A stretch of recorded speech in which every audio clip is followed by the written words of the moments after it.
So you guys voted for it, and here it is. This is my video on the Fenty Beauty foundation and also the products that I bought.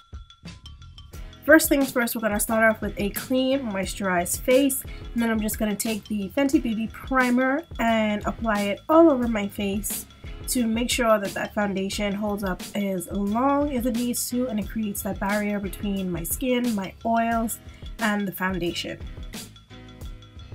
Next, I'm going to take this Fenty Beauty sponge. It is so soft, y'all, and I'm going to apply my foundation, Pro Filt'r foundation in the shade 390, to my face, and I'm going to do the first half of my face first so you guys can see the difference, and then I'm going to go ahead with the second half. Now, I feel like I applied way too much with this small sponge because I'm so used to using my larger sponge from Real Techniques, but we're going to work it out.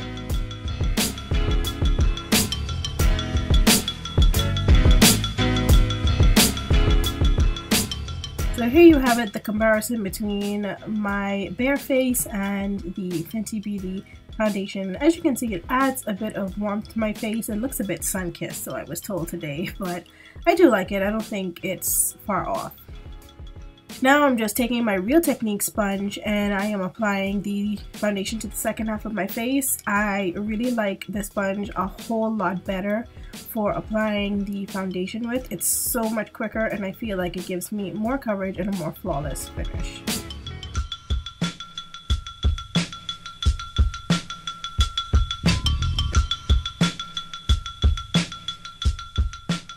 So because I felt like the Fenty Beauty sponge didn't give me the coverage that I usually get with the Real Techniques sponge, I just went in with a little bit more on that side, and yeah, just went in with a little bit more for a little extra coverage. Now I'm taking the Fenty Beauty Matchstick in the color Suede, and I'm going to go underneath my eyes with that and just highlight, and also going to take some on my nose as well and on my chin where the light naturally hits. Now with this matchstick, it reminds me of a cream to powder type of consistency. I don't like that too much, but other than that, I think this concealer is really great if you're someone that likes really light coverage and you're not looking for too much.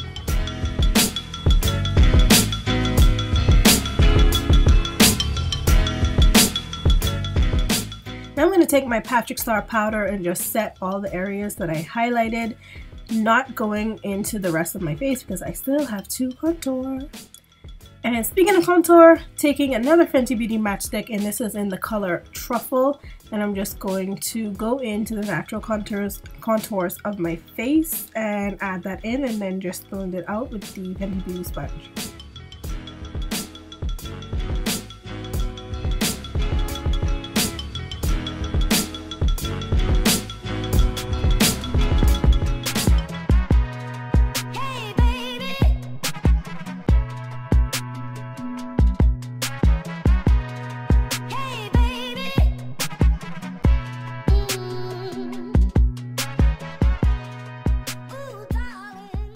Now I'm just going to go in with some Fix Plus on my face. I do this periodically during my makeup application, so yeah. Now I'm going to take the Fenty Beauty Killawatt Duo in Mo Money, and I forgot the name of the other one, but I'm taking the faintest one, the one that's not that vibrant, and I'm going to highlight my nose, my cupid's bow, and the inner corners of my eyes for a little bit of catch light, some natural catch light. Now I'm going to take Mo Money, oh, it's Mo Money and Hustla Baby. So I think Mo Money is this one that I'm applying, the very vibrant one.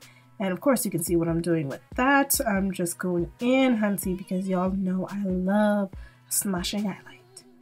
And this part is not a Fenty Beauty product, but this is one of my all-time favorite blush palettes ever. This is the Juvia's Place blush palette volume 2, I believe, whichever one has the darker shades in it, and this is in the blush shade Neo. Listen, I live for this blush. I wear it all the time. Now I'm taking that same contour stick in Truffle and I'm going in with my lips. I usually will use Espresso, but I just felt like going in with something a bit more natural. So yeah. Now I'm going in with my Fix Plus again to bring everything together. And then I also set my face with some Mario Badescu spray. And this is the final look. So now I'm about to tell you guys about how it held up throughout the day.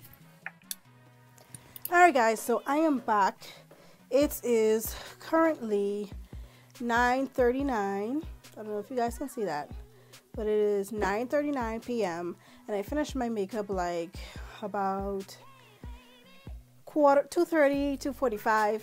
I really need to get better with showing you guys the time, but this is how my face looks after all those hours. You guys can tally them up. I am too tired to do that right now, but I just came from dinner and I have not blotted at all. I haven't done anything to my face or my lips whatsoever, and this is how I look.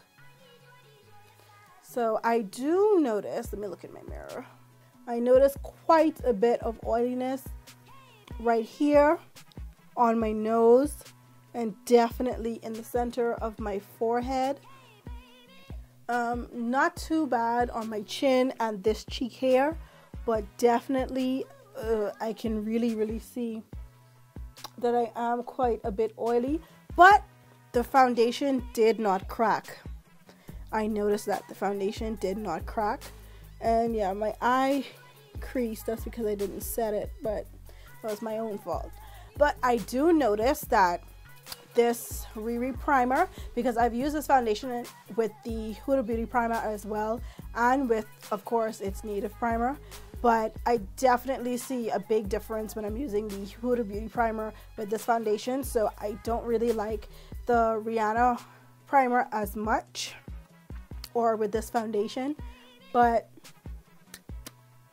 it held up okay. It definitely held up okay. Like I said, the foundation itself did not crack and it did not crease. Looking under my eyes, it didn't remove or move about.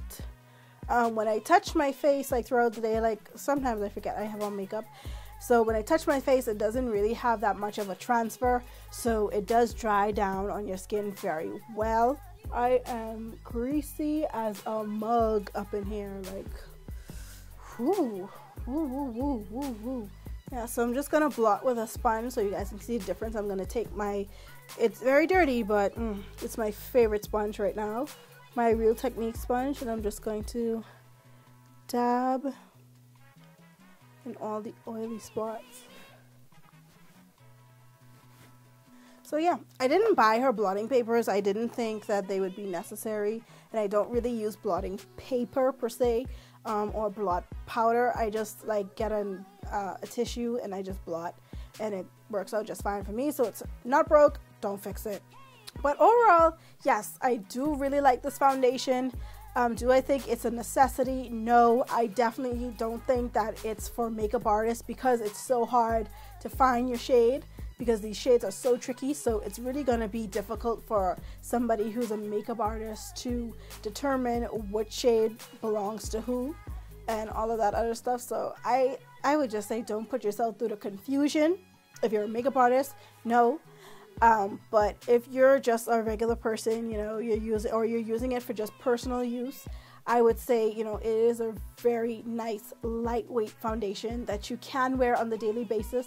But if you're oily, just make sure that, you know, you use your go-to products for controlling your oils with this foundation, because it will tend to, you see what it did to me. So the highlighters I absolutely love, so I'll definitely recommend the highlighters. The colors are nothing special, but if you really like Rihanna and you really just want to get her highlighters, or you're just like a makeup junkie like me and you just want something that's new and still works, you don't want to waste your money, the highlighters are definitely bomb. I do like the contour sticks. They blend out exceptionally well. They do come in a range of colors for you to use, and they are multi-purpose, because I do have truffle, the same thing that I contoured with, on my lips as well, and they don't break out your lips or anything. The sponge, the sponge is extremely soft. Like, it is by far the softest sponge that I own. I think it's even softer than my Beauty Blender's surprisingly, but the sponge is just too small for me. And as you can see the difference between when I applied the foundation with the Fenty Beauty sponge and when I applied it with my regular sponge that I always use, my Real Techniques body sponge, it just takes too much time for me. I'm not interested in things taking longer than they need to or that they usually do. So I won't be using the sponge for foundation, but I would definitely use that sponge like to blend out concealer under my eyes, because I do like the unique shape of it and how it gets underneath the eyes. And the sponge is just really, really nice. It really works really well, and it's very soft, and I love the nude color as well. So I will be using the sponge, but just not for foundation. I will be using it strictly under my eyes as for concealer, or, you know, just to apply powders under my eyes. The concealer is kind of dryish, like, I don't know, I just don't like the way it goes on. It also does melt in your skin very well, but it doesn't provide you with much coverage. So if you're somebody who likes coverage underneath your eyes, then I would say go with a different concealer. But if you're just someone that likes something light and still does the job and looks still very skin-like, I say definitely go for it. Yeah, but that is my thoughts on the Fenty Beauty foundation as well as the other products that I bought. And thank you guys so much for watching. Until my next video, I will talk to you guys soon. Bye.